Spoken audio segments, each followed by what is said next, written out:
I didn't know it was going to happen. There are certain things as ahead of time relations that I could look back on my career and say, I would have vetoed that if they'd given the opportunity. One of those situations was that. Because you look at that bump and you try to ascertain how in the hell he could survive it. How does he go from that height, land as flat as he can, and destroy this table? And his fall is stopped by the ice on the concrete floor of this hockey rink. Do the math. I mean, so I wouldn't have done that. The other thing is, I remember vividly, is when I saw Lesnar do the shooting star press at WrestleMania 19. And he almost landed on his head, knocked his ass goofy, and it could have broken it. If he didn't have the neck that he had, it'd be done. He could have been another, God bless you too, Darren Drosdale. Brock, very, very, very lucky. Yeah, good draws, good guy. He didn't deserve that hand he got dealt. But he's dealt with it, and I admire him for that. So I didn't know that was going to happen either, and I'm not a big fan of the chances of that situation. Now the one where he fell through the cage just gave away. They go back up. And the cage gave away, and the way he landed, it looked like he was gone.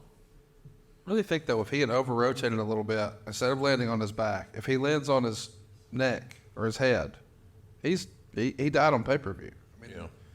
It's crazy to think about, but did that match effectively ruin the Hell in a Cell?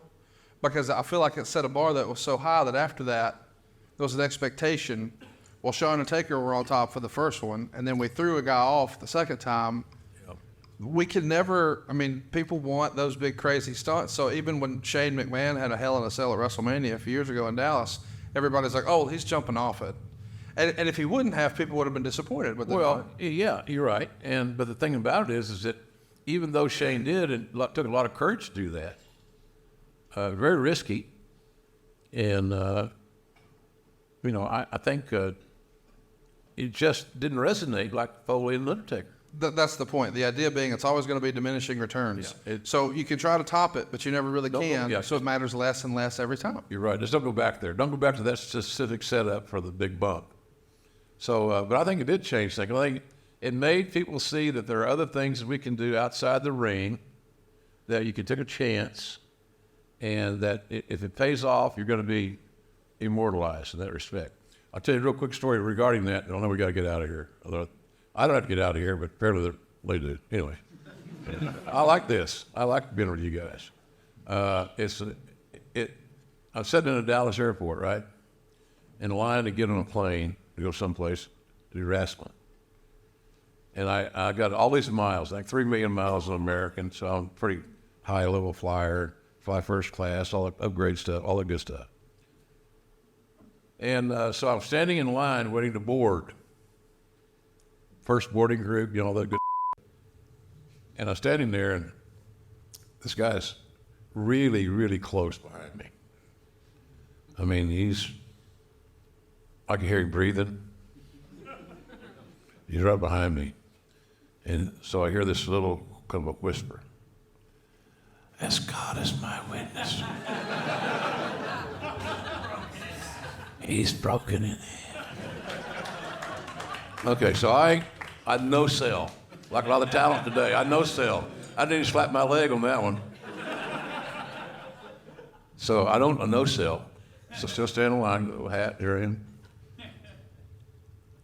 And what else? I said, for the love of God, somebody stop the damn match. So I'm thinking, okay, bull. So I turn around with a little bit of pizzazz. Think I'll bluff his ass. Leave me alone, man. So I turn around. He's got this little boy with it. He was like 10. And the little boy says, JR, he does this all the time at home. And my mom hates it. So I took a selfie of the kid and the guy, and we went about our business. But that match, it changed something.